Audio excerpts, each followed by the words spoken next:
Allah pemberi. Jadi kalau kamu juga ikut-ikutan, bukan jadi orang yang senang menerima, tapi jadi orang yang senang memberi, maka Allah Subhanahu wa taala akan alirkan kepadamu rezeki-rezeki yang bahkan dari arah-arah yang tidak disangka-sangka. Saudara sekalian yang saya muliakan, Hubabah Maryam pernah bilang, Halimah jangan takut ngasih. Nak, jangan takut ngasih. Allah itu seringkali ketika kamu ngasihnya banyak, Allah juga ngasihnya banyak. Ketika Allah ngelihat kamu jalur keluar duitnya itu banyak, Allah juga bakalan ngasih itu buat memenuhin jalur keluarnya uang tersebut gitu. Assalamualaikum warahmatullahi wabarakatuh.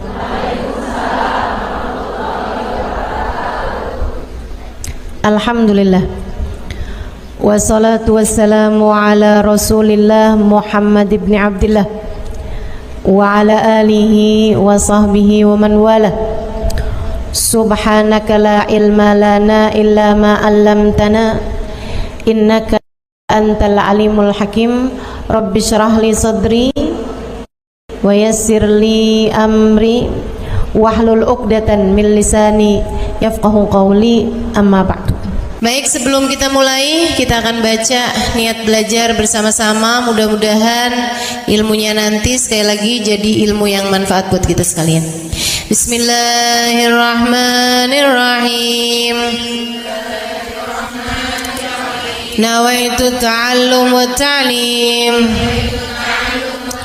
wan naf'a wal intifa' wal mudzakarah wat tadhkir wal ifadah wal istifadah wal hidza 'ala tamassuk bi kitabillah wa sunnati rasulillah sallallahu alaihi wa alihi wasallam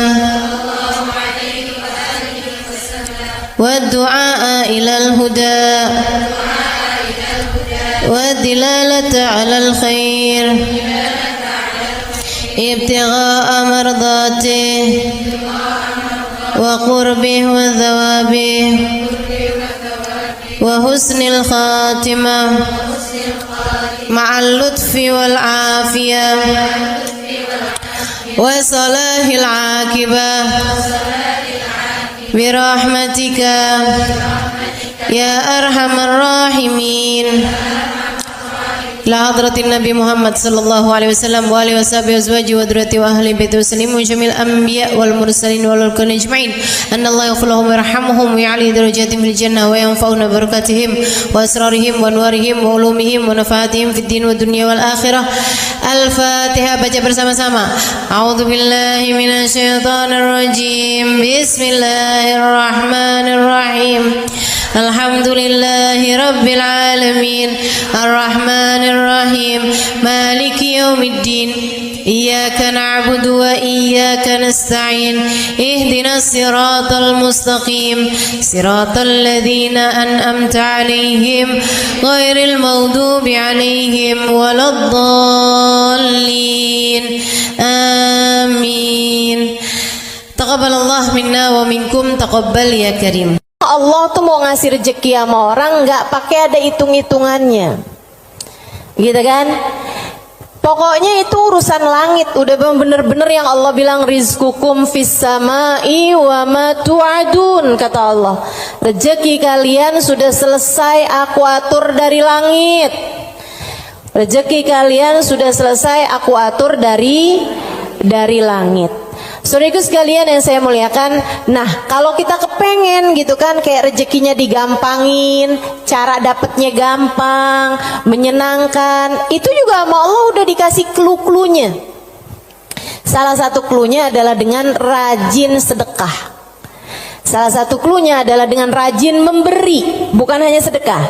Sedekah itu untuk orang yang kita tahu memerlukan, tapi kalau memberi buat siapapun, termasuk kita ngasih sama orang yang kita sayangi, ngasih hadiah, begitu ya, buat orang tua kita mampu, tapi kita seneng aja ngasih hadiah sama mereka gitu. Misalnya kita suka ngasih kepada saudara-saudari kita, kakak adik kita, walaupun kita tahu dia mampu, tapi misalnya kita habis jalan-jalan condet, kita beliin duku, udah nggak ada ya, kita beliin salak condet kan, dulu mah masih ada tuh, ingat tuh, gitu. Saudara sekalian yang saya muliakan, itu memperbanyak rezeki, mempermudah rezeki, mempermudah jalurnya rezeki yang sudah Allah Subhanahu wa taala bagikan kepada kita, teman-teman saya sekalian. Nah, ini saya ingat ucapan Hubabah Maryam Al-Haddar, guru saya almarhumah. Beliau itu orang paling dermawan yang pernah saya kenal.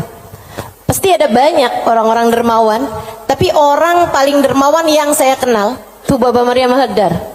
Saudara sekalian, beliau tuh kalau bepergian bisa jadi lupa bawa uang buat belanja, lupa bawa uang buat apa, tapi nggak pernah lupa bawa uang buat sedekah. Karena memang ini orang satu senengnya ngasih luar biasa. Siapapun aja dia kasih. Anak-anak ketemu dia kasih, orang tua ketemu dia kasih. Dan dari Hubabah Maryam tuh saya juga jadi ngerti bahwa ternyata semua orang suka dikasih.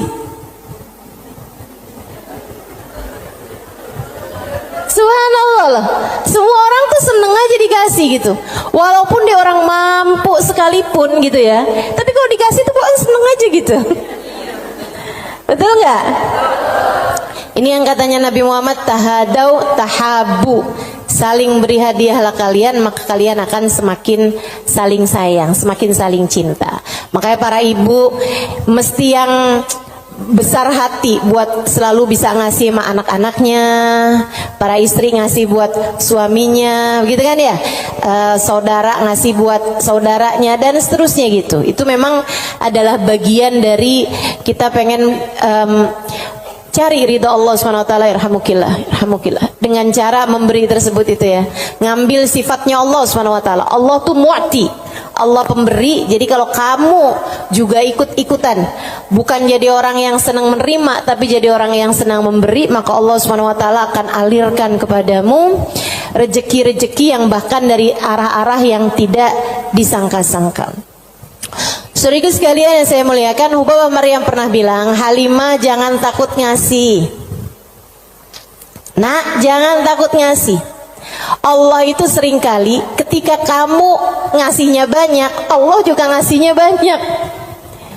Ketika Allah ngelihat kamu jalur keluar duitnya itu banyak, Allah juga bakalan ngasih itu buat memenuhin jalur keluarnya uang tersebut gitu. Kata Hubabah kayak begitu, jangan takut buat ngasih, nak, jangan takut buat ngasih. Subhanallah, itu sering saya inget-ingetin tuh, jangan takut buat ngasih, jangan takut buat ngasih. Kadang-kadang tuh orang punya banyak aja, kalau mau keluarin duit tuh kayak disuruh keluarin separuh nyawa gitu. Penuh perhitungan ya. Makanya ada satu cerita, salah satu dari habaib teriak-teriak manggil anaknya. Misalnya anaknya namanya siapa? Husein misalnya. Sen. Anaknya sebelah saya ada yang namanya Husein. Sen. Si Husein ini kan dia dengar panggilan tapi dia nggak tahu ayahnya ada di mana. Dia bilang, "Bang Abah ada di mana sih, Bah? Ini Husein, Bah. Lebek, Bah." Kata Abah, ya kamar mandi, nak. Iya, Bah. Dikirain suruh ngambil sabun, apa kehabisan odol gitu kan. Sen, tolong ambilin duit Abah, nak. Ada di gesper Abah warna hijau. Iya sih. Habaib-habaib kita suka punya gesper warna hijau. Gespernya habaib tuh ya. Jadi gespernya dipakai bukan buat celana panjang, tapi buat sarung. Ada yang tahu nggak? Anak-anak zaman sekarang nggak pada tahu nih, nggak seru ah.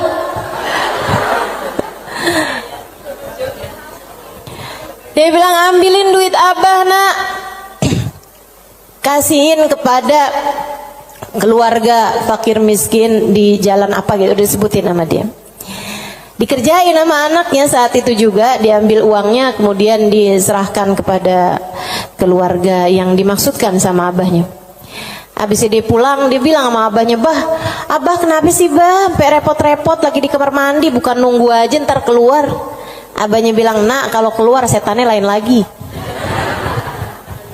Emang sedekah tuh kalau nggak cepet-cepet dikeluarin lain lagi tuh. Coba aja kamu ngeliat orang nih, ya ampun kesian banget, mau ngasih nih kayaknya 100.000 deh, misalnya gitu. Kita inget nih di dompet kita ada 100 ribuan gitu kan. Pas kita buka dompet, tapi banyak juga loh orang kayak gitu, 50.000 aja apa ya gitu. Kelihatan ada duit yang hijau 20 ribuan. Terakhir keluarnya berapa? 5.000. Ada yang pernah begitu? Mana orangnya? Saya. Urusan sedekah luar biasa. Kalau nggak cepet-cepet dikerjain, luar biasa setannya teman-teman sekalian. Makanya mudah-mudahan Allah Subhanahu wa taala selamatkan kita dari segala sifat pelit-pelit ini nih. Baik itu yang namanya syuh ini udah pelit yang banget pelitnya, ataupun bakhil orangnya ya. Kalau yang tadi atas syuh orangnya namanya syahih. Kalau yang kedua nih bakhil, yaitu orang yang pelit sama apa yang dia punya, ama yang jadi miliknya dia mau ngeluarinnya tuh penuh dengan perhitungan. Dan gayahnya, puncaknya orang pelit yang kayak beginian nih, puncaknya pelit adalah dia sampai berusaha untuk bisa yang wajib-wajib pun jadi nggak wajib. Gimana caranya gitu? Kayak bayar zakat gitu kan, mikir-mikir mau bayar zakat harta 2,5% dari harta kita di akhir tahun. Itu kan kalau mau dicari-cariin jalannya biar nggak keluar zakat, bisa teman-teman, bisa. Terutama nih orang-orang kayak saya nih, belajar fikih kelamaan, belajar fikihnya lama, saya tahu persis cara mengelabui hukum Islam. Tetapi teman-teman sekalian, ilmu ini walaupun saya mengetahuinya, saya tidak akan mengamalkannya buat diri saya pun juga buat orang lain. Kenapa gitu? Kamu sedang mengelabui siapa? Bukankah Allah Maha tahu segalanya? Kamu mau nih gimana caranya biar duit saya nih nggak saya zakatin? Oh, kamu begini, misalnya gitu ya. Sekedar dirubah bentuk duitnya itu, jadi tanah, jadi rumah, kan zakatnya setahun lagi. Bisa aja kayak begitu. Akan tetapi teman-teman saudara sekalian, sekali lagi ini pengelabuhan urusan dunia. Tapi kalau urusan di hadapan Allah Subhanahu wa taala, Allah tahu segalanya. Allah paham niatmu, mau deket haul, mau deket waktunya wajib mengeluarkan zakat, kamu beli tanah biar duit kamu berubah jadi tanah untuk menghindarkan kewajiban zakat. Allah paham betul urusan apa yang ada di dalam hatimu itu. Jadi janganlah sok-sokan cari-cari. Mungkin ada pendapat lain yang bikin ini jadi nggak wajib, misalnya gitu kan. Ada aja, bisa aja teman-teman saudara sekalian. Orang yang belajar fikih bertahun-tahun itu akan ngerti caranya hal-hal yang seperti itu. Tapi tentu saja kita tidak akan mengamalkannya, sebab yang kita cari bukanlah pandangan manusia, yang kita cari bukanlah hukum dunia, akan tetapi yang kita cari adalah yang di sisi Allah Subhanahu wa ta'ala. Saya jadi ingat sama Syaiban.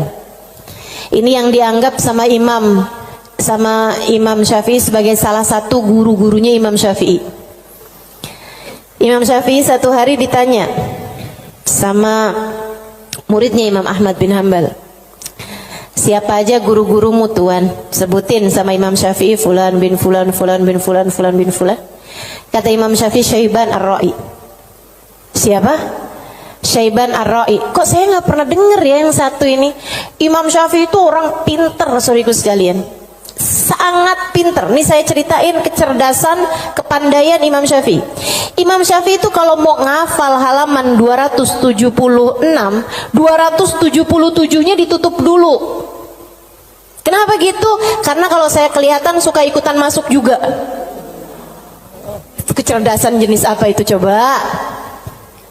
Ini kayaknya udah tingkat langit ketujuh nih cerdasnya nih. Itu bisa-bisanya gitu. Saya kalau mau ngafalin halaman misalnya 276, saya baca berulang-ulang, itu pun juga masih belum apal-apal gitu kan. Besokannya lagi saya ulang lagi, besokannya lagi saya ulang lagi juga gitu. Karena kalau nggak diulang-ulang ntar kayak suka gampang lupa nggak sih? Saudaraku sekalian yang saya muliakan, ini buat ibu-ibu sih kayaknya nggak relate deh. Kita nih kadang-kadang baca surat Al-Kafirun aja bu, ujungnya nggak ke bawah-bawah. Bismillahirrahmanirrahim. Qul ya ayyuhal kafirun la a'budu ma ta'budun wa la antum a'biduna ma a'bud wa la ana a'budu ma abattum wa la antum a'biduna ma a'bud wa la ana a'budu ma abattum wa la antum. Mana dia nih ujungnya nggak kena-kena. Imam Syafi'i hafal Quran di usia 7 tahun seperti kita hafal surat Al-Fatihah sekarang. Kita hafal surat Al-Fatihah kan nggak kebalik-balik tuh. Apal aja biar sambil goreng, sambil apa aja yang namanya Fatihah mah nggak pernah keliru ya bu ya. Nah itu Imam Syafi'i hafal Al-Quran 30 juz kayak kita hafal surat Al-Fatihah sekarang. Itu disampaikan oleh guru kami Sayyidil Habib Umar bin Hafid. Teman-teman sekalian, gimana enggak tuh Imam Syafi'i itu belajarnya kayak gitu tuh modelannya tuh. Dulu Imam Syafi'i itu orang sangat nggak punya teman-teman. Imam Syafi'i itu duduk di majelisnya Imam Malik. Itu beliau pertama hadir duduknya di luar aja, nggak dicatat, dengerin aja. Karena nggak istilah katanya nggak ikutan bayar sekolahnya, jadi dia di luar gitu kan. Satu waktu habis selesai murid-murid pada keluar, gurunya nih ngeliatin si anak ini dipanggil sama gurunya gitu. Terus tanyain, belum Imam Malik ini ya, gurunya yang masih awal, masih dasar. Tanyain gitu, nak, tadi apa yang saya terangkan? Dia bisa ngulangin semua yang diterangin sama gurunya 100%. Habis itu gurunya bilang, nak kenapa kamu nggak duduk di kelas saya? Dia bilang, karena saya nggak ikutan bayaran. Nggak apa-apa, duduklah nak di kelas saya akan berbangga dengan kamu bisa duduk di kelas saya. Dah tuh Imam Syafi'i. Kalau mau ngafalin halaman sebelah, halaman yang sesudahnya tuh ditutup dulu sama beliau, karena gampang banget masuk, asal kelihatan kelebetan udah langsung masuk. Kecerdasan yang luar biasa teman-teman saudaraku sekalian yang saya muliakan. Nah ini satu waktu ditanya sama muridnya Imam Ahmad bin Hambal, guru-gurumu siapa aja tuan? Sampein si ini. Kenal, rata-rata Imam Ahmad bin Hambal kenal, mereka adalah ulama-ulama pada masa tersebut gitu. Yang disebut sama Imam Syafi'i, Syaiban Ar-Ra'i. Baru nggak kenal. Siapa tuh Syaiban Ar-Ra'i? Ra'i dia bilang, kata Imam Syafi'i, tukang gembala kambing. Penasaran, pengen dong kenal. Oh ya, nanti saya akan ajak kamu. Satu hari diajak nih sama Imam Syafi'i, Imam Ahmad bin Hambal diajakin pergi ke tempatnya Syaiban Ar-Ra'i. Di mana diajakinnya? Di tempat gembalaan kambing. Sambilan tuh kambing digembala, Syaiban sholat. Kambingnya sudah makan rumput, dianya sholat. Habis saya sholat, di Imam Syafi'i sama Imam Ahmad bin Hambal duduk di situ. Assalamualaikum warahmatullahi wabarakatuh Syaiban. Waalaikumsalam warahmatullahi wabarakatuh. Syaiban, saya nih datang kemari nih, katanya Imam Ahmad bin Hambal, karena Imam Syafi'i waktu saya tanya salah satu gurunya, dia menyebutkan dirimu wahai Syaiban. Emang Syafi'i ini ada-ada aja. Tawadu kan, bukan yang ya gitulah saya. Walaupun saya kelihatannya penggembala kambing ya, tapi jangan remehkan. Saya gurunya Imam Syafi'i, enggak gitu. Dia bilang, Imam Syafi'i ini emang ada-ada aja. Bagaimana mungkin penggembala kambing seperti saya jadi gurunya Imam Syafi'i? Kata Imam Syafi'i, Syaiban, Saya datang kemari ini mau bertanya beberapa permasalahan. Oh iya, boleh. Apa pertanyaanmu? Yang pertama, kami mau tanya kepadamu urusan sholat. Kalau kamu nih ngerjain sholat, terus kamu lupa Syaiban, ini udah 2 rakaat apa baru 1 rakaat ya? Apa yang harus kamu lakukan wahai Syaiban? Syaiban jawab, ala madhabina au ala madhabikum. Sesuai madhab kalian atau sesuai madhab saya? Oh, Syaiban punya madhab. Maaf, Syaiban punya madhab. Katanya Imam Syafi'i, memang ada 2 madhab nih dalam masalah ini? Iya, tentu saja.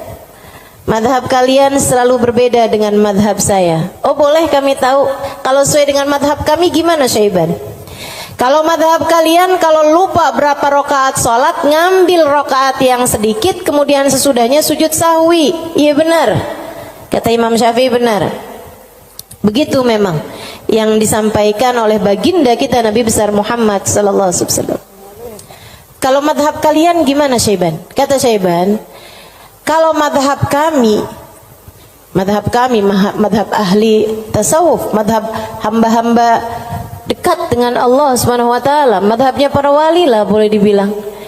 Dia bilang kalau kami sholat menghadap Allah tapi kami sampai lupa berapa rakaat kami menghadap kepadanya, artinya kan pikirannya kemana-mana. Dia adalah orang yang sudah kurang ajar kepada Allah. Dia harus dihukum dengan puasa setahun dan qiyamul lail setahun.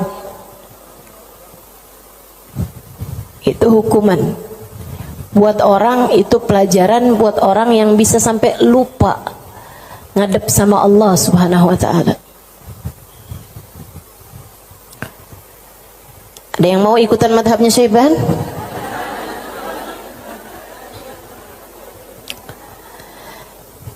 Oke.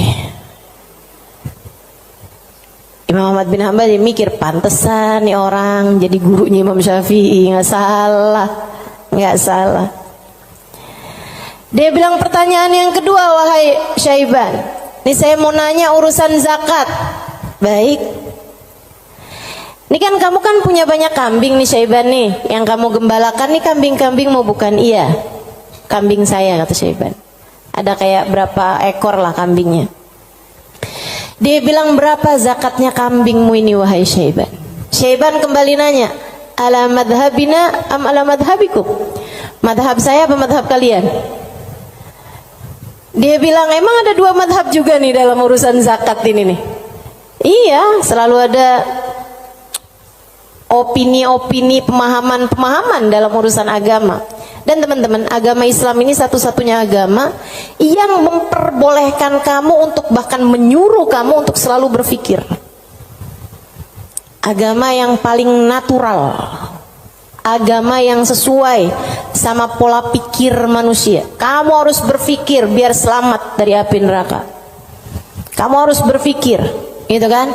Bahkan Allah ketika menceritakan tentang orang-orang ahli neraka, lahum qulubun la yafqahuna biha, kata Allah. Mereka punya hati, punya pikiran tapi nggak dipakai mikir. Akhirnya jadi ahli neraka. Orang selalu aja tuh fa'tabiru ya ulil albab, gitu kan? Maka ambillah pelajaran dari sini wahai yang berpikir. Disuruh berpikir. Kita ini dalam Islam ini disuruh berpikir, nggak boleh kayak yang udah ini doktrinnya agama, udah ikut aja, nggak bisa. Islam ini adalah agama yang selalu memerintahkan kamu buat berpikir. Makanya Syaiban kepikiran tuh jawaban-jawaban yang tidak sesuai dengan konteks fikih, tapi tidak salah. Teman-teman. Ya, orang yang lupa rakaat kemudian dia merasa bahwa dirinya adalah seorang yang kurang ajar sama Allah Subhanahu wa taala karena menghadap Allah, tapi kepikirannya gelambiar kemana-mana. Kalau dia kemudian menghukum dirinya sendiri dengan puasa sepanjang tahun, yaitu tentu adalah sesuatu hal yang luar biasa tingginya gitu. Seseorang yang sudah mencapai tingkat spiritualitas yang sangat-sangat berkelas. Ditanya nih urusan zakat nih. Berapa zakatnya wahai Syaiban? Katanya Syaiban, ala madhabina am ala madhabikum? Sesuai dengan madhab kalian apa sesuai dengan madhab saya? Kalau madhab kami gimana Syaiban? Orang kan buat tahu kan mesti tahu perbandingannya. Oh kalau madhab kalian 40 ekor kambing, 1 ekor kambing, 121, 2 ekor kambing, selanjutnya setiap 100, 1 ekor kambing. Iya benar. Kayak gitu tuh. Zakatnya kambing. Menurut Islam sesuai dengan apa yang sudah diajarkan baginda kita Nabi besar Muhammad. 40 1 ekor kambing, 121 2 ekor kambing, selanjutnya setiap 100 1 ekor kambing. Jadi kalau kamu punya 900 ekor kambing berarti 9 ekor gitu. Kalau menurut madhab kalian gimana wahai Syaiban?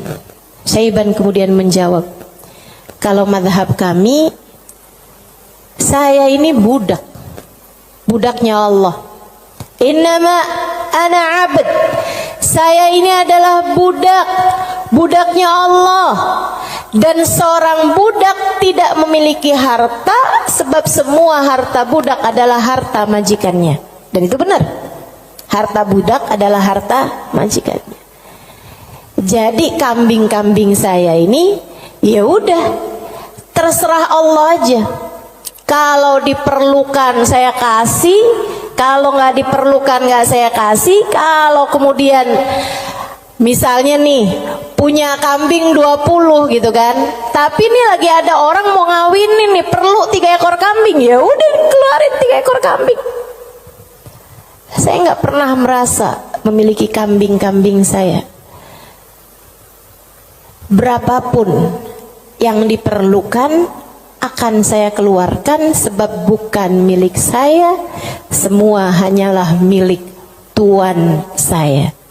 Saya hanyalah budak, yang saya miliki adalah miliknya Tuan saya. Tuh, hamba berkelas. Makanya mereka tuh ngeluarin duit sebanyak apapun nggak pernah merasa berat. Kenapa? Ngerasanya cuma dititipin doang, nggak pernah ngerasa itu adalah milik dia gitu. Ngerasanya cuma dititipin doang. Makanya sedekahnya gede-gede teman-teman. Berjuang dengan hartanya tuh besar-besar. Dan saya ketemu orang-orang semacam itu. Punya duit berapa ya dikeluarin segitu-gitunya tuh. Itu ketemu orang-orang yang seperti itu gitu. Masya Allah, Masya Allah. Mudah-mudahan Allah angkat kepelitan dalam diri kita, insya Allah. Semoga Allah angkat sifat bukhl dalam diri kita, sifat syuh dalam diri kita ini. Amin ya rabbal alamin. Wa amma man bakhila bil infaq fi wujuhil khairat.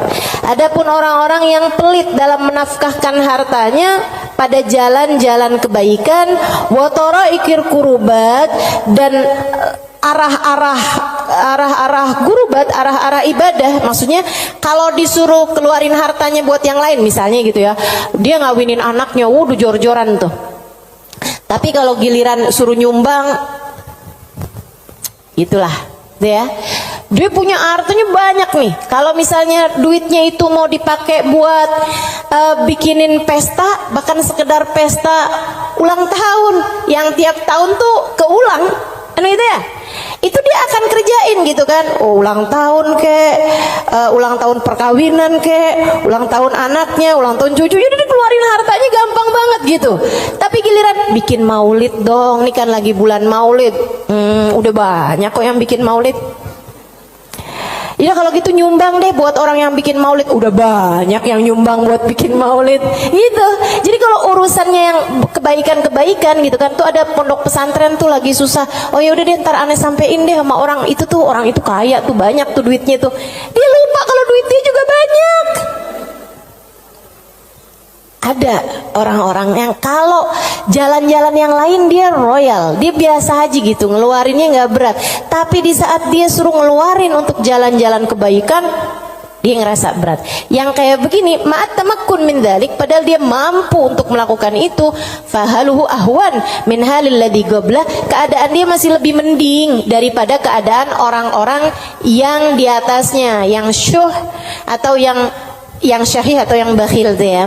Yang atasnya itu sampai dengan yang wajib-wajib aja dia nggak mau keluarin. Kalau yang ini yang wajib sih dia keluarin sih. Yang wajib dia keluarin. Cuman kalau yang sunnah-sunnah gitu, kayak nyumbang-nyumbang, ngasih-ngasih sama orang, gitu-gitu dia tar dulu deh, duit saya juga nggak segitu banyaknya gitu kan.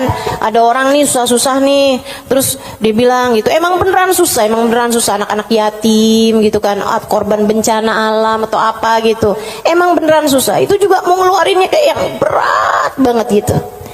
Yang kayak beginian gimana nih?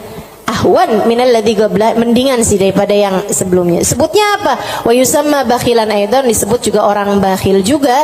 Li'annahu qad athara al-mal wa laqiba fi imsaki, karena dia mendahulukan harta untuk dirinya sendiri dan dia senang buat pegangin hartanya. Wa bakhila bi badlihi fi ma huwa arfa' lahu wa anfa' inda rabbih min ad-darajatil ula wal khairatil baqiyah fid daril akhirah. Karena dia itu kan bakhilnya itu menyalahkan sesuatu yang dia rasa lebih bermanfaat.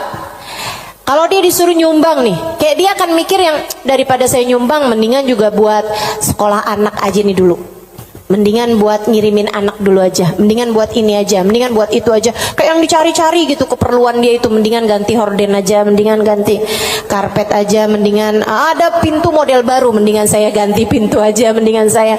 Pokoknya gitu aja gitu, daripada dia mencari-cari, maksudnya daripada dia mengeluarkan hartanya untuk urusan-urusan yang sifatnya akhirat, dia akan lebih memilih untuk yang buka cabang aja, buka usahanya lebih luas aja, mendingan ini aja, mendingan itu aja, kayak gitu.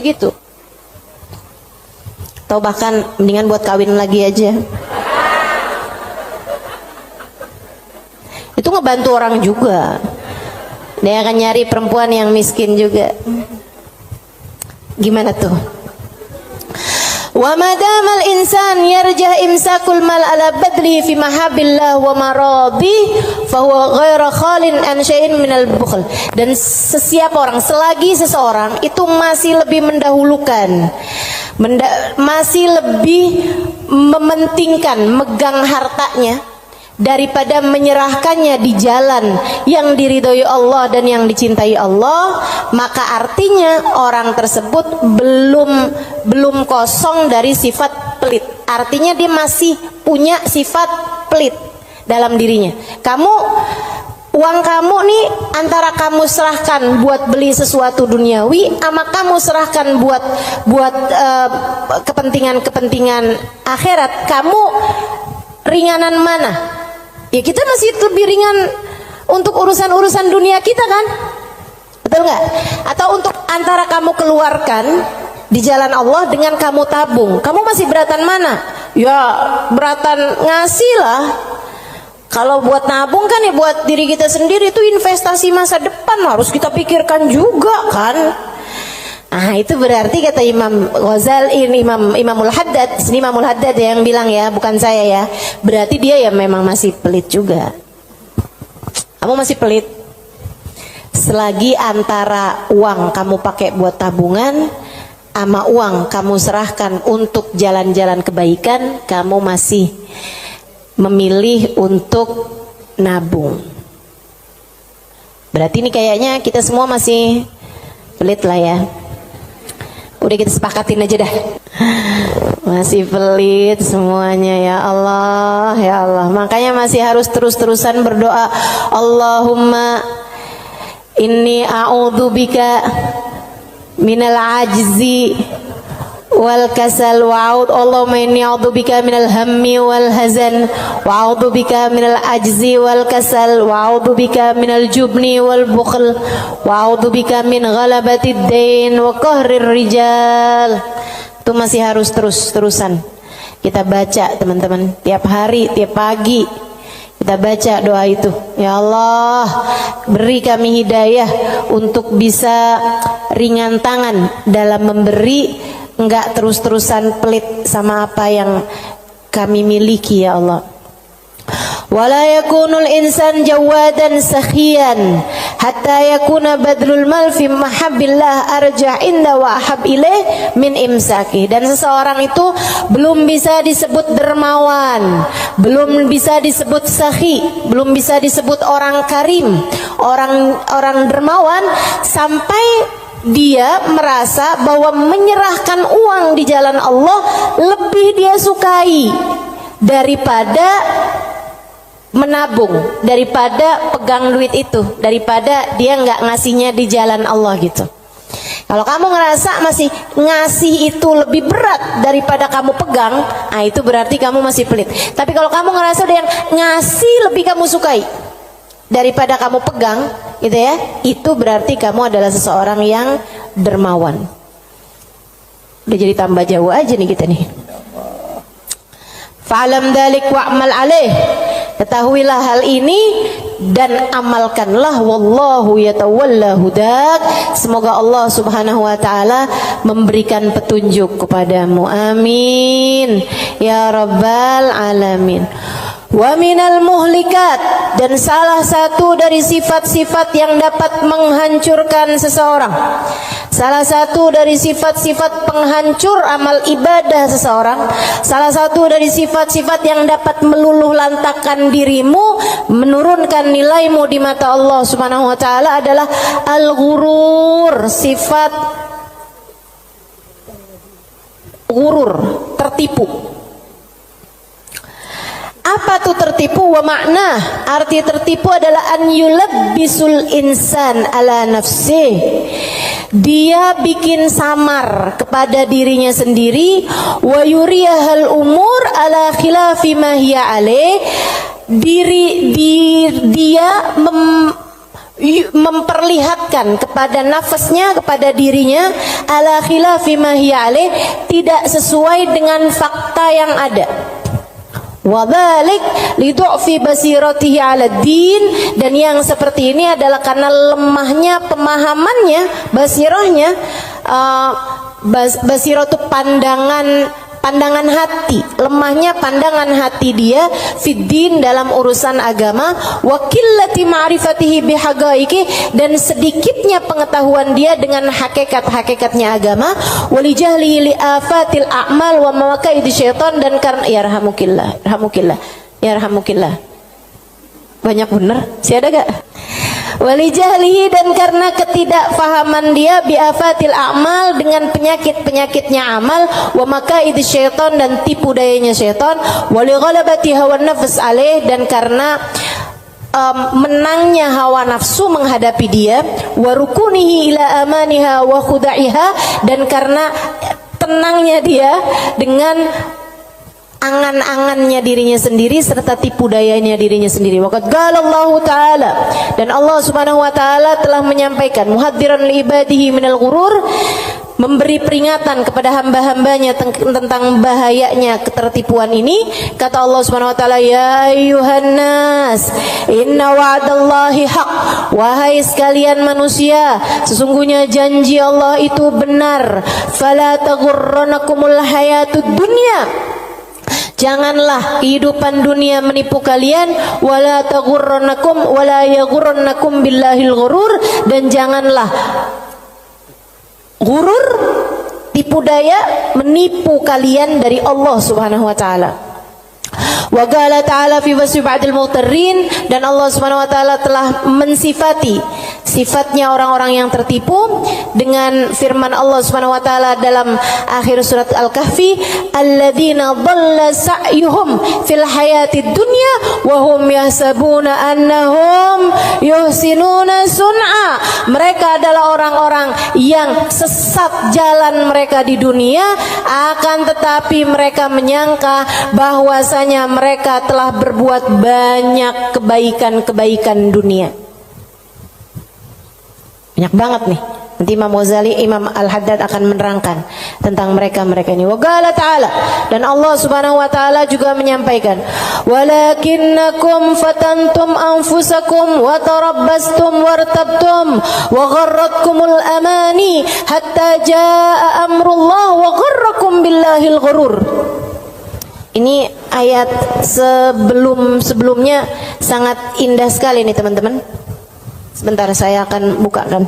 Kata Allah Subhanahu wa taala, walakinnakum fatantum anfusakum, akan tetapi kalian telah menipu diri-diri kalian sendiri, wa tarabbastum, dan kalian menunda-nunda, wartabtum, dan kalian merasa ragu, wa gharratkumul amani, dan kalian tertipu dengan angan-angan kalian sendiri, hatta jaa amrullah, sampai datang ajal menjemput kalian, wa gharrakum billahil gharur, dan kalian telah tertipu, dan tipu daya telah menipu kalian dari Allah Subhanahu wa taala. Al-Hadid ayat 14. Al-Hadid ayat 14.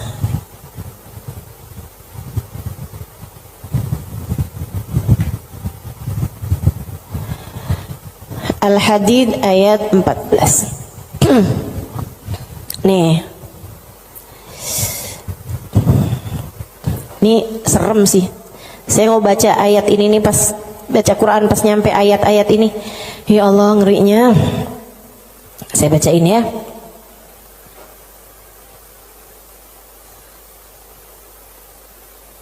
Dari mana ya enaknya nih ya? Dari ayat 11 deh. Al-Hadid dari ayat 11.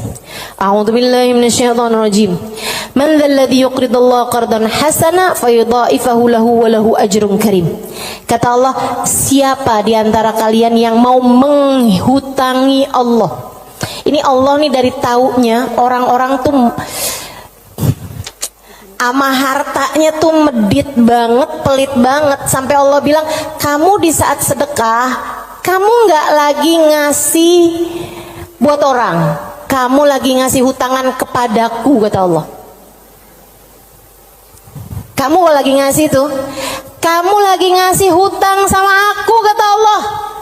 Man dzalladzi yuqridullaha qardan hasana, siapa yang menghutangi Allah dengan hutangan yang bagus.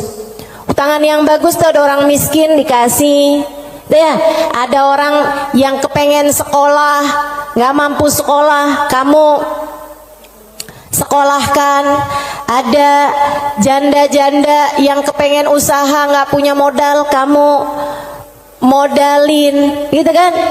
Ada orang tua-tua yang emang udah nggak bisa lagi usaha, kamu berikan nafkah bulanan kepada mereka gitu. Ada yang lagi ngebangun misalnya pondok pesantren atau masjid yang memang tidak akan kembali berupa keuangan ya, maksudnya secara langsung gitu kan. Nah itu semuanya ini disebut sebagai jalan-jalan kebaikan. Allah menyebutnya sebagai qardon hasana, hutangan kepada Allah. Kenapa Allah bahasanya sampai pakai utang? Dan yang hutang itu Allah, kayak Allah tuh lagi yang tenang, utang, aku akan bayar. Dan aku kalau bayar nggak main-main, aku lipat gandakan minimal 10 kali lipat. Dan teman-teman, saya sih nggak tertarik sama urusan 10 kali lipat. Kamu sedekah balik 10 kali lipat, saya nggak terlalu tertarik sama itu. Saya tertarik sama sesuatu yang kita nggak bisa beli pakai uang. Yang kita nggak bisa beli pakai uang, itu yang lebih membuat saya tertarik ketika bersedekah. Maksudnya gini nih, kalau misalnya kayak kalau kamu ngasih 100.000, Allah bakal gantikan dengan 1 juta, 10 kali lipat kan. Saya nggak terlalu tertarik sama yang begituan. Saya lebih tertarik kalau kamu kasih 100.000, Allah akan berikan kepadamu Halimah sesuatu hal yang bahkan kamu nggak bisa belinya dengan uang. Dan itu nyata teman-teman. Kamu nggak bisa beli kesolehan anakmu. Mau beli di mana? Mau beli di mana? Kamu pergi cari apapun, kamu nggak bisa beli kesolehan anakmu. Kayak apa rasanya kamu bangun di waktu malam, terus kamu lihat, kok kamar anak saya nih lampunya masih nggak gelap semuanya ya. Biasanya kalau tidur dia gelap semua. Kamu buka pelan-pelan kamar anakmu, karena memang kamu udah bilang sama anakmu untuk kalau tidur jangan dikunci misalnya gitu. Kamu buka kamar anakmu dan di sanalah kamu lihat di jam 2 malam, jam 3 malam dia sedang bersimpuh di atas sejadahnya. Kamu bisa beli di mana hal kayak begituan? Saudariku sekalian yang saya muliakan, kamu punya anak-anak hatinya baik-baik. Bahkan kamu punya suami hatinya menyayangi kamu dengan tulus, bisa beli di mana? Kamu memutuskan untuk pakai skincare, pasang filler, kamu udah sulam alis, sulam bibir, kamu bahkan mungkin oplas, nambahin tingginya hidung, belum tentu bikin hati suamimu sayang padamu, betul? Beli di mana tuh rasa sayangnya suami kepada seorang istri? Belinya sama Allah Subhanahu wa ta'ala. Sebab Allah yang menggerak-gerakkan hati manusia. Saudaraku sekalian yang saya muliakan, Allah tuh kalau kamu kasih hutangan sama Allah Subhanahu wa ta'ala, kamu sedekahkan hartamu di jalan Allah Subhanahu wa ta'ala, Allah bisa bayar kamu dengan hal-hal yang gak bisa kamu beli pakai uang. Keberkahan kehidupan, kesolehan hati anak-anak, rasa sayang, rasa cinta di hati suamimu kepadamu, hati yang damai, kehidupan yang tenang, hati yang bahagia dalam taat pada Allah Subhanahu wa ta'ala. Bahkan hidayah, inayah, taufik dalam dirimu, teman-teman saudaraku sekalian. Gimana caranya mau beli? Kamu bisa bangun di waktu malam, kemudian 2 rakaat, 4 rakaat, 6 rakaat kamu mengerjakan ibadah pada Allah. Kemudian kamu beristighfar, kemudian kamu berdoa, kemudian kamu menyebut-nyebut namanya. Kenikmatan yang kayak begituan kamu gak bisa beli pakai uang. Itu hidayah dari Allah Subhanahu wa ta'ala. Suamimu gak mau sholat kecuali dengan berjamaah, itu hidayah dari Allah Subhanahu wa ta'ala. Yang beginian nih hidayah-hidayah menuju kepada surga Allah Subhanahu wa ta'ala. Hati lapang, hidup bahagia, hati tenang, gak bisa dibayar pakai uang. Gak bisa dibayar pakai uang. Dibayarnya pakai apa? Yang bisa mengerjakan adalah Allah. Maka hutangi Allah. Allah bisa membayarnya dengan itu semua. Karenanya saya sampaikan teman-teman, saya gak tertarik sama yang kalau kamu sedekah balik 10 kali lipat. Kalau kamu keluarin, kamu jual motor, kamu kasih sedekah, kamu dapat Avanza. Enggak, saya gak tertarik, mohon maaf.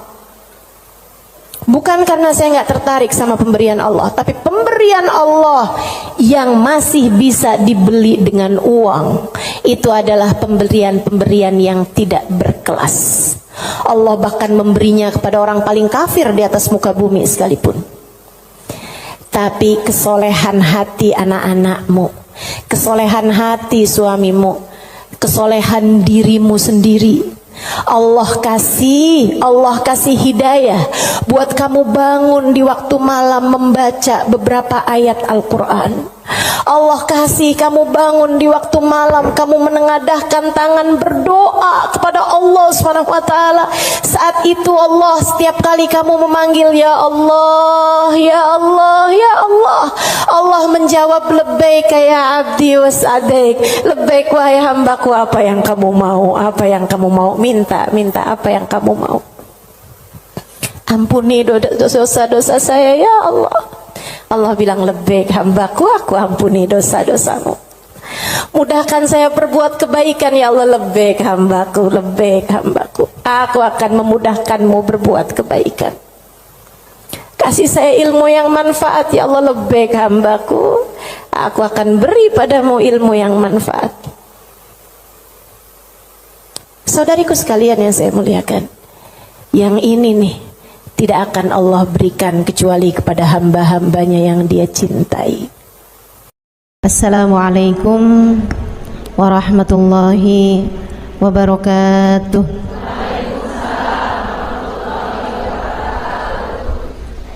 Alhamdulillah, wassalatu wassalamu ala Rasulillah Muhammad ibn Abdillah wa ala alihi wa sahbihi wa man wala. Subhanaka la ilma lana illa ma 'allamtana innaka antal alimul hakim. Rabbi shrah li sadri wa yassir li amri wahlul 'uqdatan min lisani yafqahu qawli, amma ba'du. Baik, sebelum kita mulai, kita akan baca niat belajar bersama-sama. Mudah-mudahan ilmunya nanti sekali lagi jadi ilmu yang manfaat buat kita sekalian. Bismillahirrahmanirrahim. Nawaitu ta'allum wa ta'lim wan naf'a wal intifa' wal mudzakarah wat tadhkir wal ifadah wal istifadah wal hidza ala tamassuk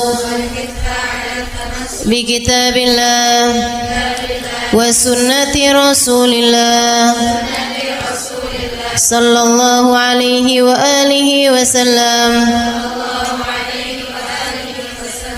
wa du'a ilal huda والدلالة على الخير ابتغاء مرضاته وقربه وثوابه وحسن الخاتمة مع اللطف والعافية وصلاح العاقبة برحمتك يا أرحم الراحمين. La hadratin Nabi Muhammad sallallahu alaihi wasallam wa alihi washabihi azwaji wa dzurriyyati wa ahli baiti muslimin jamil anbiya wal mursalin wal ulul ajma'in. Anna Allah yaghfir lahum wa yarhamhum wa ya'li darajatihim fil jannah wa yanfa'una barakatihim wa asrarihim wa anwarihim wa ulumihim wa nafaatihim fid din wa dunya wal akhirah. Al-Fatihah, baca bersama-sama. A'udzu billahi minasy syaithanir rajim. Bismillahirrahmanirrahim. Alhamdulillahi rabbil alamin. Ar-Rahmanir Rahim. Maliki yaumiddin. Iyyaka na'budu wa iyyaka nasta'in. Ihdinas siratal mustaqim. Siratal ladzina an'amta 'alaihim ghairil maghdubi 'alaihim waladdallin. Amin. Taqabbalallah minna wa minkum, taqabbal ya karim. Warraghba fid dunya, sementara rakus ambisi terhadap dunia, tukathirul ham, bikin banyak sumpah, wal hazan, dan bikin banyak kesedihan. Bikin sedih badan kita, bikin sedih hati kita, bikin sumpek dan bikin akhirnya jadi berpenyakit ya badan kita ini. Ar-raghbah fid dunya. Wal batalah, sementara batalah, kalau di situ diartiin apa batalah? Nganggur ya, benar. Cuman bahasa yang enak apa ya?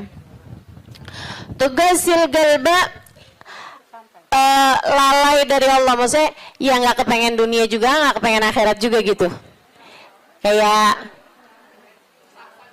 gabut. Anak zaman sekarang bahasanya gabut ya. Gabut itu apa sih sebenarnya? Nggak ada kerjaan gitu kan? Itu kayak ada singkatan nggak butuh gitu kali ya dari itu ya. Nggak ngapa-ngapain gitu, pengangguran aja gitu, nggak jelas. Wal batalah tuh terlena, nganggur gitu kan, tidur mulu gitu, luntang lantung. Nah, ada orang luntang lantung gitu kan. Dibilang luntang lantung, dibilang lantung luntang. Tugasil galba, bikin keras hati. Bikin keras hati. Nganggur tuh penyakit bahaya memang. Bahaya. Wa qala alaihi salatu wassalam, dan bersabda pula baginda Nabi besar Muhammad, Naja awalu hadhil umma bizzuhdi wal yaqin. Awal umat ini terselamatkan dengan zuhud wal yakin, dan dengan keyakinan yang kuat. Wasayahlik akhiruha bil hirsi wa tulil amal, dan akan hancur akhirnya umat ini, akan hancur disebabkan hirs, ambisi terhadap dunia, wa tulil amal, dan panjang angan-angan. Wa ma warada minal ayati wal akhbar wal athar fi dammid dunya wa dammil muhibbina laha warraghibina fiha wa dammil hirsi 'alaiha kharijun anil hasr. Dan apa yang warid, apa yang datang dari ayat, hadis, athar itu yang disampaikan oleh Nabi maupun para ulama, fi dammid dunya, dalam celaknya dunia, maksudnya mengenai betapa buruknya dunia, betapa buruknya orang-orang yang mencintai dunia, betapa buruknya orang yang ambisi terhadap dunia, dan mil hirs 'alaiha, betapa buruknya orang yang rakus terhadap dunia.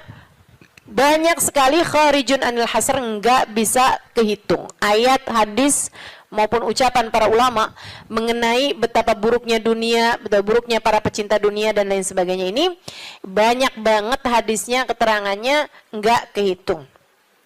Watasani fil ulama, dan karangan-karangan para ulama rahmatullahi alaihim, semoga rahmat Allah senantiasa tercurah pada mereka, minas salaf wal khalaf, baik dari ulama zaman dulu maupun ulama-ulama belakangan, masyhunah bidzalik, penuh sekali dengan hal-hal yang seperti itu. Kayak Imam Ghazali gitu kan, nulis dalam kitabnya baik Ihya Ulumuddin ataupun kitab yang terakhirnya beliau itu namanya Minhajul Abidin dan lain sebagainya, itu banyak banget mengenai hal-hal yang seperti ini gitu. Betapa pentingnya kita untuk zuhud terhadap urusan dunia. Tsumma inad dunya ibaratun wallahu a'lam bisawab. Sampai situ ya. Nabi Muhammad alaihissalam mengatakan, az-zahada fid dunya tuyrayyihul qalba wal badan.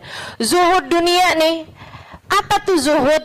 Zuhud itu teman-teman tidak mengharapkan kesenangan dunia dari Allah sekalipun ya, enggak minta gitu, enggak seneng gitu sama kesenangan dunia dari Allah. Itu namanya zuhud akhirat. Dan juga teman-teman, zuhud ama manusia itu tidak menginginkan apa yang ada pada manusia, apa yang dimiliki orang enggak kepengen. Gitu kan? Itu namanya zuhud fima fi aidin nas. Ini disampaikan Nabi Muhammad dalam hadisnya, izhad fid dunya yuhibbukallah, wazhad fima fi aidin nas yuhibbukan nas.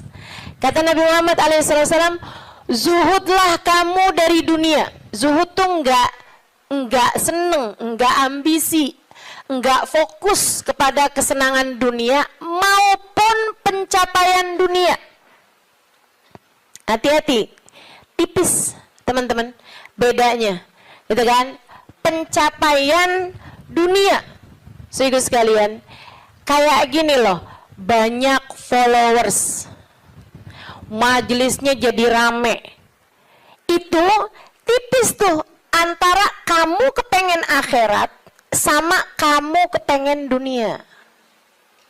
Buat siapanya? Bukan buat yang hadir. Saya rasa kalau yang hadir mudah-mudahan baik gitu kan. Tipisnya itu buat pelaku-pelaku dakwah, baik yang rumahnya buka buat majelis atau dia buka majelis, atau yang ngajarnya nih gitu. Karena kalau tujuannya senengnya itu adalah urusan-urusan dunia, tuh tipis banget setan nantinya tuh bisa masuk dari arah situ. Dari arah situ masuknya. Izhad fid dunia, kata Allah Subhanahu wa taala. Makanya dari tipisnya nih yang saya sebut tadi itu ya, kayak keinginan kamu tuh dunia apa akhirat, keinginan kamu tuh pujian manusia atau pujian Allah. Itu sampai-sampai banyak dari para wali-walinya Allah Subhanahu wa taala meninggalkan kemasyhuran dunia karena khawatir sama hatinya. Banyak saudaraku sekalian. Sampai ada di antara para wali itu yang sampai berpura-pura nyuri, sampai dikejar orang gitu kan. Kenapa dikejar orang? Karena yang dia curi adalah bajunya seorang perempuan yang lagi mandi. Ada orang lagi mandi, wali loh yang ngerjain. Untung belum zaman viral internet ya. Ini kalau zaman viral internet kayak apaan tuh orang ngejudge dia tuh kan, udah nganggepnya udah hancur banget dah gitu. Tapi memang itu yang dicari sama beliau. Yang dicari sama beliau adalah menghindar dari kepopuleran, menghindar dari apa yang orang-orang cari dari kemuliaan dunia, karena khawatir hatinya terselip rasa keinginan untuk dianggap mulia di dunia, menghancurkan kemuliaannya di akhirat. Serem bener buat orang-orang kayak saya yang sama Allah dikasih pegang mic di depan, ya kan? Teman-teman saya sekalian, nggak gampang.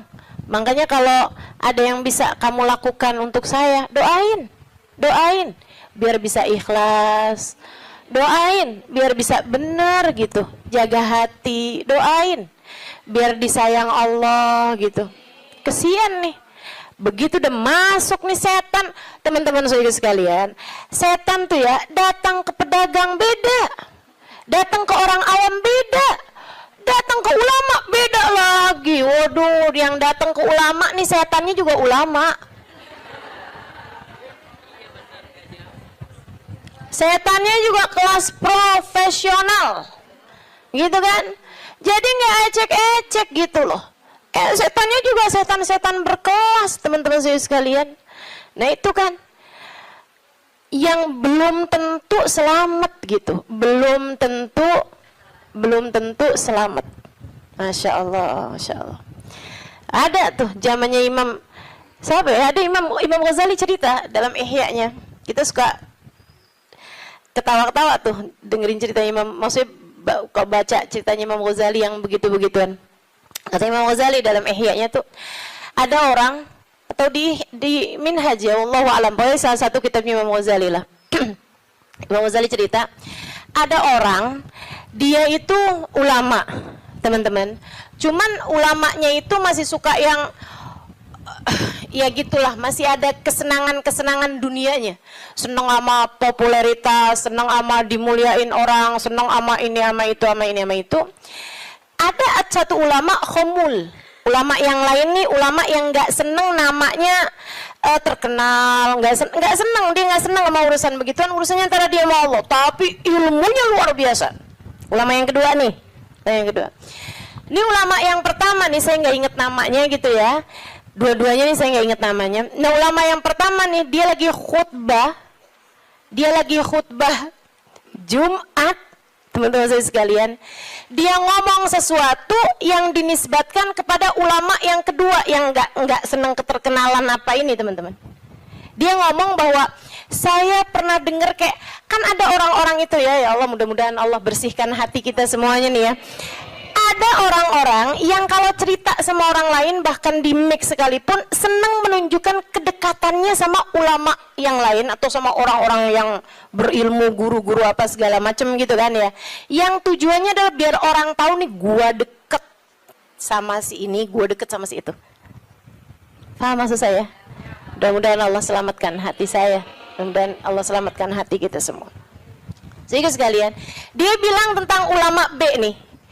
Dia bilang, saya pernah dengar Syekh ini mengatakan gitu kan. Syekh itunya hadir di majelis tersebut. Ya. Dan yang diomongin sama Syekh A ini tentang Syekh B itu nggak pernah diomongin sama Syekh B-nya. Paham? Jadi ulama A ini bohong tentang ulama B. Bohongnya di khutbah Jumat cuman untuk menunjukkan betapa dekatnya dia sama ulama B tersebut itu. Dia ngomong kayak begitu, sehingga sekalian, tahu apa yang dikerjain sama ulama B? Ulama B ini, kenapa nih anak? Beliau berdiri nyabut bulu ketiak di tengah orang banyak. Beliau berdiri nih. Beliau berdiri kemudian nyabut bulu ketiak. Heh, Syekh, kurang ajar kamu. Ini waktunya khutbah. Saya nggak pasti itu khutbah Jumat atau khutbah yang lain nih ya. Ala kulli hal. Syekh, ngapain kamu di waktunya khutbah? Kamu malah cabut bulu ketiak. Duduk Syekh, nggak punya adab. Kata Syekh B ini, kamu yang nggak punya adab nak. Kamu yang nggak punya adab pak. Kenapa kamu mengingatkan saya untuk sesuatu hal yang sunnah? Nyabut bulu ketiak, kalau salah mah hari Jumat ya. Nyabut bulu ketiak hari Jumat hukumnya sunnah. Ala sunnah. Walimada astahi, dia bilang. Kenapa saya mesti malu? Kamu gak punya malu apa depan orang-orang kamu nyabut bulu ketiak? Bulu ketiak itu kan buat laki-laki sama laki-laki nggak aurat. Sesama perempuan aja nggak aurat. Bulu ketiak ya, maaf ya. Teman-teman sekalian, beliau bilang walimada astahi. Kenapa saya mesti malu? Ana ala haq wa anta alal batil. Saya mengerjakan barang hak, kamu mengerjakan barang batil. Dia bilang saya mengerjakan barang hak, nyabut bulu ketiak sunnah hari Jumat. Dia bilang kamu ala batil. Karena kamu menceritakan tentang saya sesuatu yang tidak pernah saya katakan. Saya Syekh Fulan min Fulan, sebutin nama dia namanya. Ya Allah, merah padam mukanya. Seram teman-teman, seram. Ya gitulah. Kadang-kadang tuh sampai tipis banget keinginan dakwah atau keinginan pamer. Tipis. Setannya tuh ngebisikin sampai kayak suara semut. Katanya Nabi Muhammad alaihi salatu wassalam, "Ar-riya yadhubbu ala ummati kadhabibin naml." Riya itu bersuara di hati umat saya kayak suaranya semut. Nyaris enggak kedengeran. Enggak kedengeran suaranya. Antara kamu seneng agama Allah jadi tinggi atau kamu seneng nama kamu jadi tinggi. Tipis, segaris, bahkan lebih tipis daripada kulit bawang, teman-teman.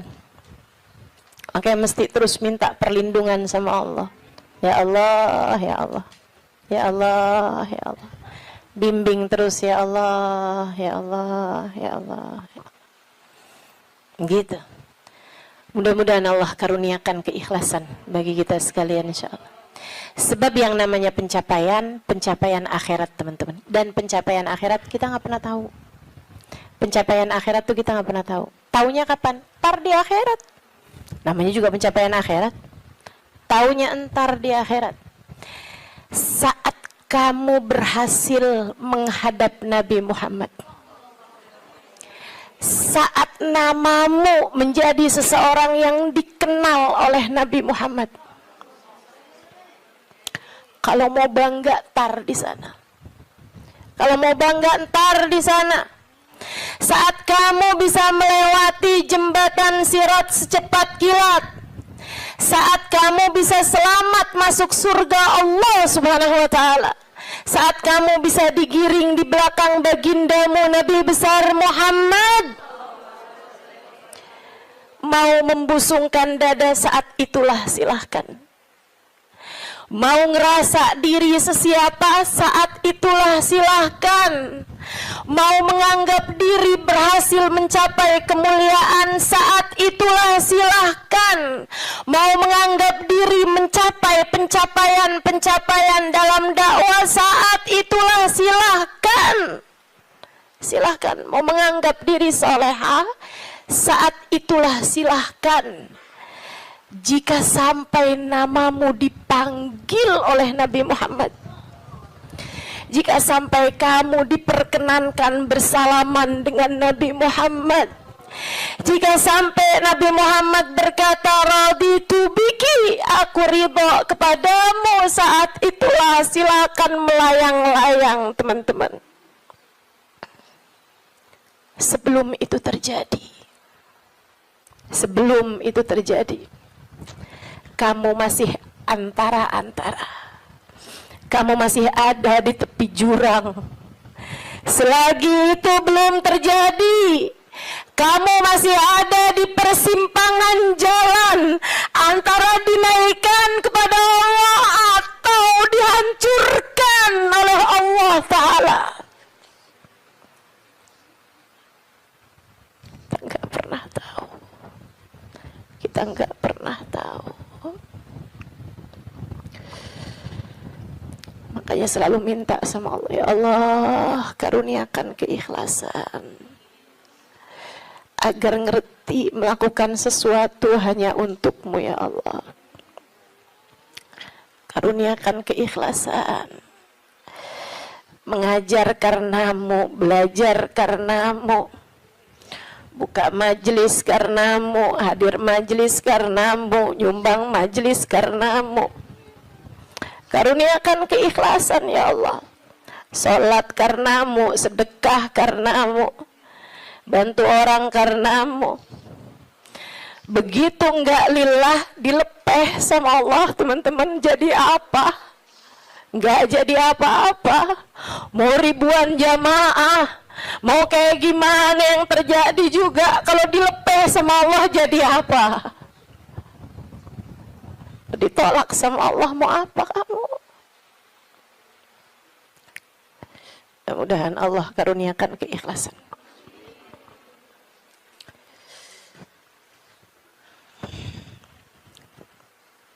Az-zahada fid dunya, zuhud di dunia, zuhud dunia, ngarepnya cuma Allah semata. Izhad fid dunya, yuhibbukallah. Kalau Allah lihat hatimu nggak punya ketertarikan sama dunia, Allah cinta padamu.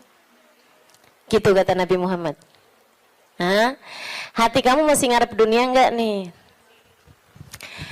Hati kamu masih ngarep harta, pandangan orang, jabatan, kemuliaan di mata manusia?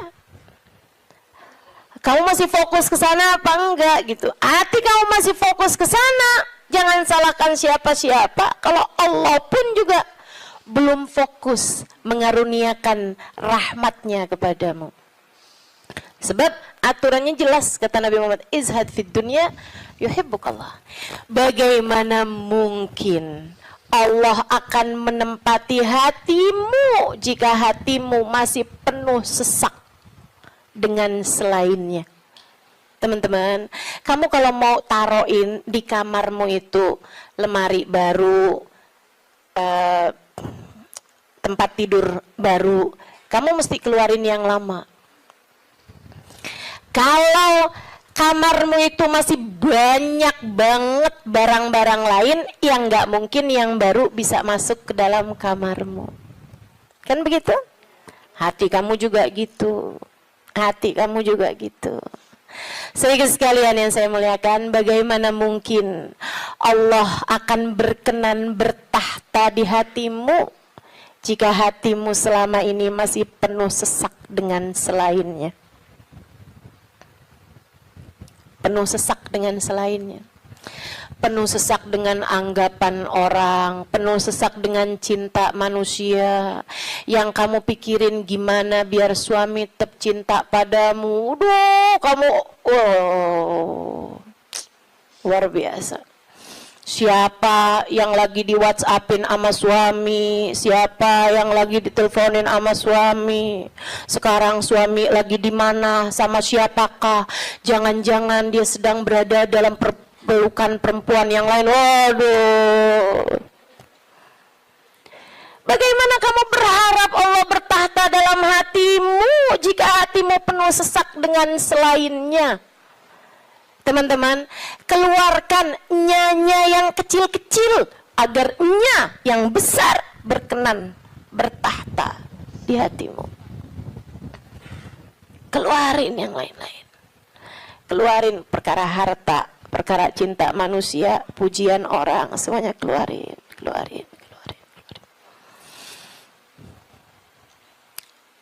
Jangan selalu nanya apa yang saya inginkan, apa yang saya ingin kerjakan. Tapi selalu bertanya, apa yang Allah inginkan, apa yang Allah mau saya kerjain. Terus gitu. Hidup belajar terus insya Allah. Izhad fi dunia, kata Allah.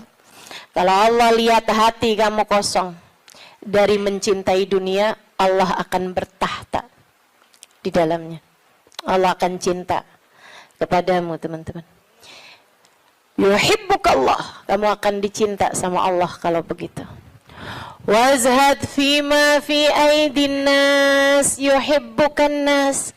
Kamu pengen dicintai sama orang, cintai disenengin sama manusia, seenggaknya gitu punya teman-teman baik, punya kawan-kawan baik gitu. Orang nggak jauh dari kamu, itu juga nggak apa-apa, bagus. Caranya katanya Nabi Muhammad, izhad fima fi aidin nas. Zuhudlah kamu dari apa yang dimiliki sama orang. Jangan selamitan, jangan kepengen apa yang dipunya sama orang. Orang gak seneng loh kalau kita tuh kayak yang, ih bagus, mau dong. Gak seneng, teman-teman. Ustazah kerudungannya cakep-cakep, Ustazah boleh gak buat saya? Misalnya gitu. Saya ngomong sama Ustazah Khadijah. Tuh ya. Gak bagus, teman-teman, gak bagus. Dan itu kamu gak akan disenengin sama orang kalau caramu kayak gitu tuh. Minta aja gak disenengin sama orang, apalagi ngambil. Kan ya, udah pasti tuh orang gak seneng. Orang itu, teman-teman, punya banyak sekalipun gitu kan, kalau diminta tuh, kecuali para wali-walinya Allah, kecuali para orang-orang lain itu mah tingkatannya, ya kan. Tapi kalau diminta tuh gak seneng itu juga gitu.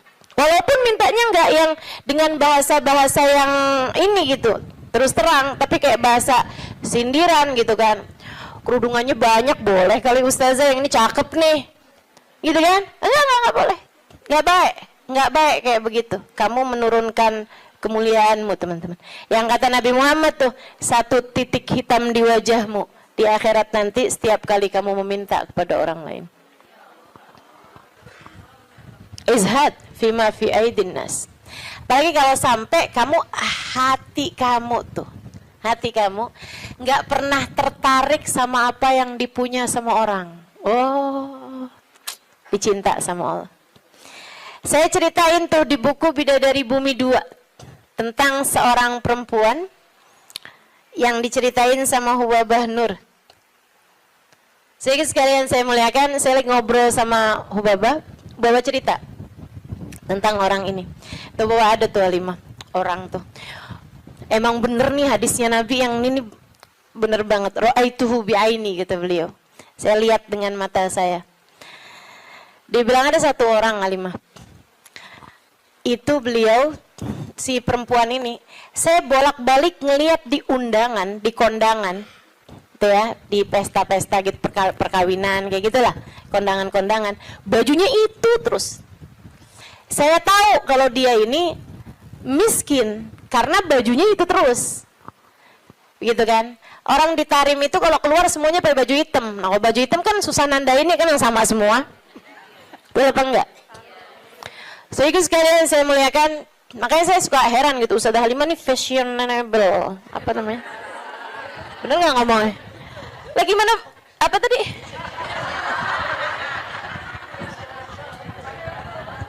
Gimana ngomongnya? Nah, itu dah, pokoknya itu dah. Lah orang saya tiap hari pakai hitam. Begitu ya. Saya sekalian, Nah ini kan kalau keluar mah agak susah ditandain karena kan semuanya hitam gitu. Tapi kan kalau pas kondangan tuh, orang sana itu kalau kondangan dalam ruangan semuanya perempuan, mereka dandan. Mereka pakai baju gitu kan. Pakai baju yang berwarna-warni, ya. Pakai baju warna-warni. Nggak ada yang pakai baju hitam tuh.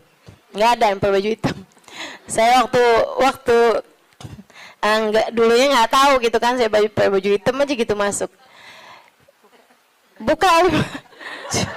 Waduh gimana nih mau buka ya. Habisannya terus udah ngerti gitu lama-lama. Jadi teman-teman, kata Hubabah, orang ini kalau kondangan bajunya itu mulu. Akhirnya saya punya niat, kalau nanti saya keluarin baju, saya panggil tuh orang.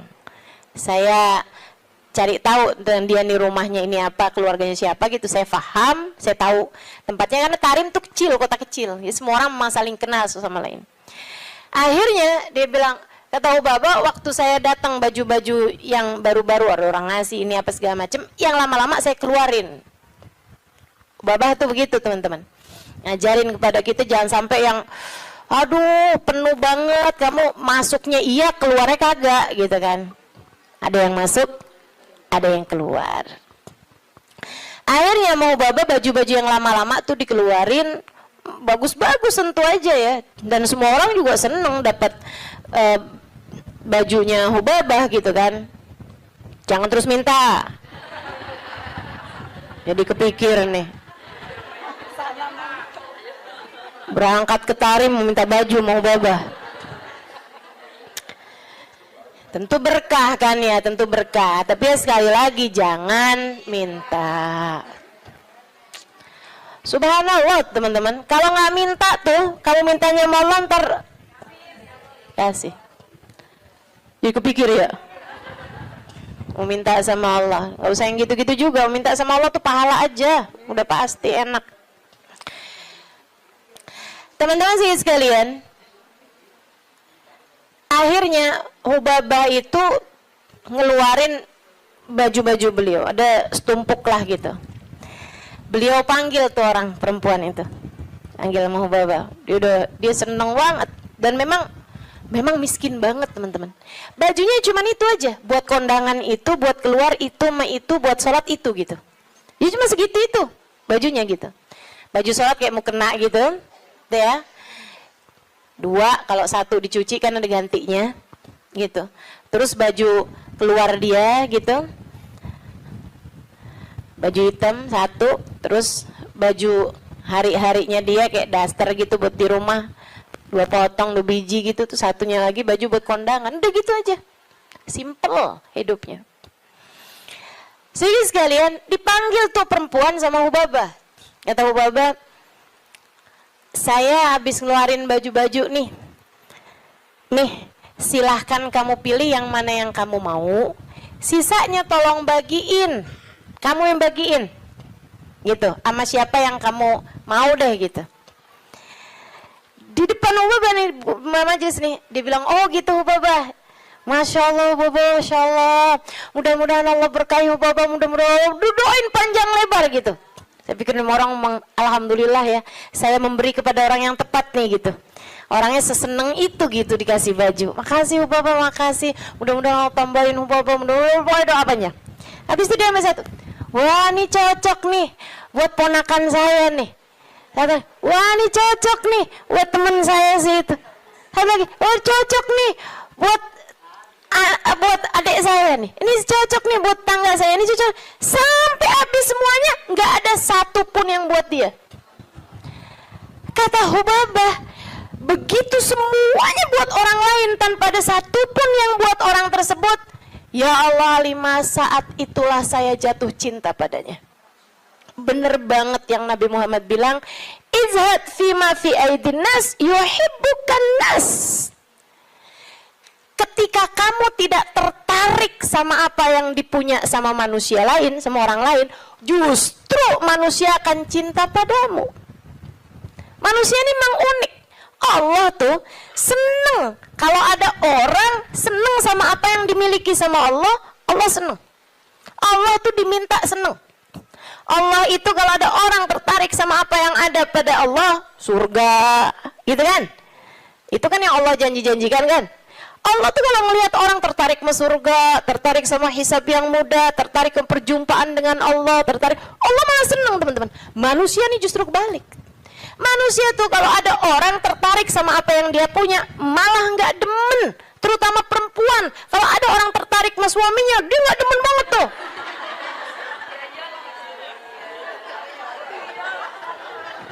Ya iya kan, Mang, saya kan lagi bilang. Allah kan nggak gitu. Allah punya kekasih, namanya Muhammad. Kalau ada orang tertarik sama Nabi Muhammad, Allah seneng banget. Allah cinta banget, ya kan? Tapi kita kan nggak gitu. Kita punya tas, kalau ada orang tertarik sama tas kita, boleh dong. Nggak demen kita, betul? Kita lagi makan nih, terus ada yang kayaknya enak tuh yang di piring. Boleh nggak perkedelnya buat saya aja? Gedek apa seneng? Gedek teman-teman, nggak seneng, kesel kita. Gitu, emang manusia tuh kayak gitu. Sama apa yang dia punya, orang lain tertarik, dia nggak senang. Dia nggak senang. So itu sekalian yang saya muliakan, katanya Ubabah, begitu dia tidak tertarik sama apa yang saya punya, bahkan sama sesuatu yang udah saya bagiin, udah saya kasih sama dia, dia nggak tertarik terhadap dunia, saya jatuh cinta sama dia. Masya Allah. Saya langsung masuk lagi ke kamar, saya ambil baju yang saya sayangi, yang saya sukai, saya lipat bagus-bagus, saya kasihin sama dia, saya bilang yang ini untuk kamu, saya minta tolong sama kamu, pakailah baju ini buat kamu, saya nyari berkah dari kamu. Saya pengen dapat berkah kamu, tolong pakailah baju saya ini untuk kamu. Ubabah nyampe tolong-tolong sama dia. Masya Allah. Tuh saudariku sekalian, orang tuh bisa mulia kayak gitu tuh. Jadi yang memuliakanmu tuh bukan harta. Sebagaimana yang sering saya sampaikan padamu, kemuliaanmu tidak ada pada harta, kemuliaanmu tidak ada pada tahta, jabatan, kemuliaanmu tidak ada pada rupa, kecantikan, enggak gitu ya. Kemuliaanmu tidak ada bahkan pada ilmu, kemuliaanmu tidak ada pada ibadahmu juga enggak. Teman-teman saya sekalian, ibadah mah kita kerjain aja. Tapi bukan berarti kamu udah ibadah terus kamu jadi mulia, enggak gitu juga. Kemuliaanmu ada pada Allah Subhanahu wa taala. Allah berikan kepada siapapun yang Dia kehendaki. Makanya nyari mulia, deketi Allah. Deketi Allah. Mudah-mudahan kita tidak dihalangkan untuk bisa dekat dengan Allah Subhanahu wa ta'ala. Itu zuhud, teman-teman. Suatu hal yang perlu banget buat kita minta. Ya. Katanya Imam Ghazali, kalau buat zuhud kayak zuhudnya orang-orang dulu, kayak zuhudnya para sahabat, tuh kamu nggak sanggup tuh. Kamu nggak sanggup. Menjadikan semuanya buat Allah, kayak yang saya ceritain kemarin tentang Syaiban Ar-Ra'i. Semua kambing milik Allah Subhanahu wa taala. Yang dimauin sama Allah kita kasihin. Begitu kan? Kita nggak benar-benar punya, katanya Syaiban. Ini kalau mau zuhud-zuhud kayak orang-orang dulu gitu rada berat, teman-teman. Akan tapi kata Imam Ghazali, buat kalian ada dua aja dah zuhudnya. Gimana tuh Imam? Zuhud buat kalian dua aja. Yang nggak punya jangan tertarik, yang nggak punya jangan minta, jangan tertarik, jangan nggak ada urusan, gitu ya. Sama yang barang yang kita nggak punya, sama perkara yang kita nggak punya, kamu nggak usah minta, kamu nggak usah tertarik. Yang ada jangan dinikmati sendirian. Dunia yang kamu punya jangan dinikmati sendirian, bagi kepada yang lain. Yang kamu nggak punya nggak usah minta. Bahkan kepada yang punya, yaitu Allah Subhanahu wa taala. Yang kamu nggak punya nggak usah tertarik gitu.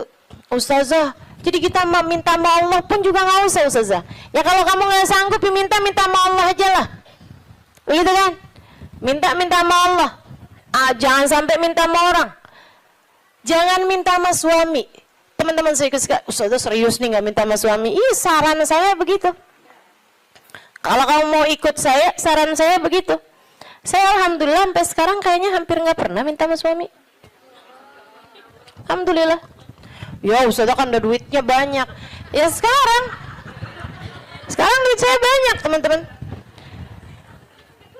Sekarang duit saya banyak. Ini saya ceritain ya, sekedar tahaddusan bin ni'mah. Sekedar tahaddusan bin ni'mah. Saya itu pulang dari Tarim teman-teman, nggak kenal duit.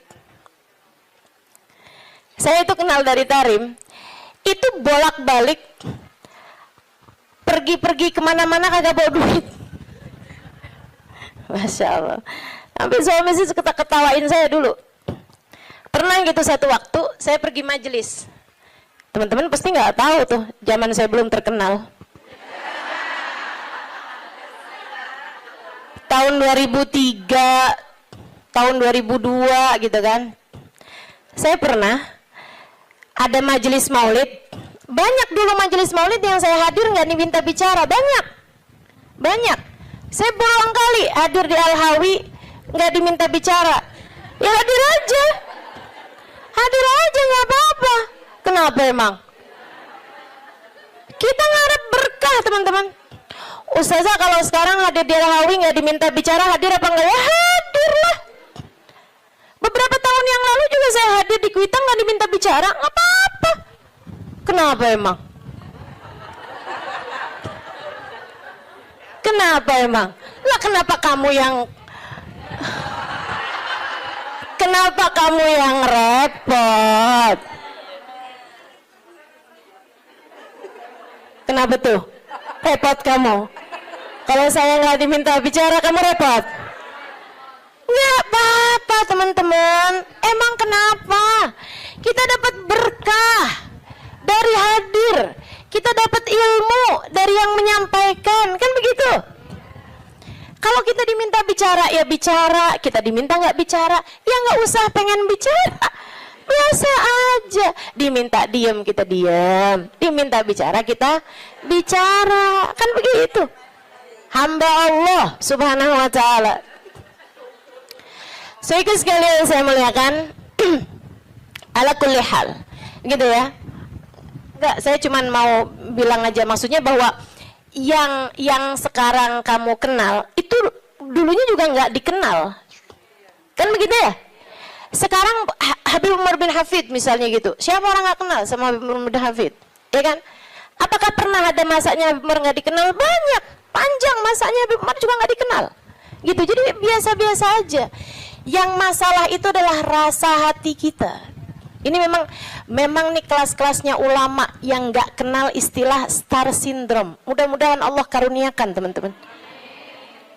Untuk orang-orang semacam saya ini mudah-mudahan Allah karuniakan. Allah pemberi, jadi kalau kamu juga ikut-ikutan, bukan jadi orang yang senang menerima, tapi jadi orang yang senang memberi, maka Allah Subhanahu wa taala akan alirkan kepadamu rezeki-rezeki yang bahkan dari arah-arah yang tidak disangka-sangka. Saudara sekalian yang saya muliakan, Hubabah Maryam pernah bilang, Halimah jangan takut ngasih. Nak, jangan takut ngasih. Allah itu seringkali ketika kamu ngasihnya banyak, Allah juga ngasihnya banyak. Ketika Allah ngelihat kamu jalur keluar duitnya itu banyak, Allah juga bakalan ngasih itu buat memenuhin jalur keluarnya uang tersebut gitu.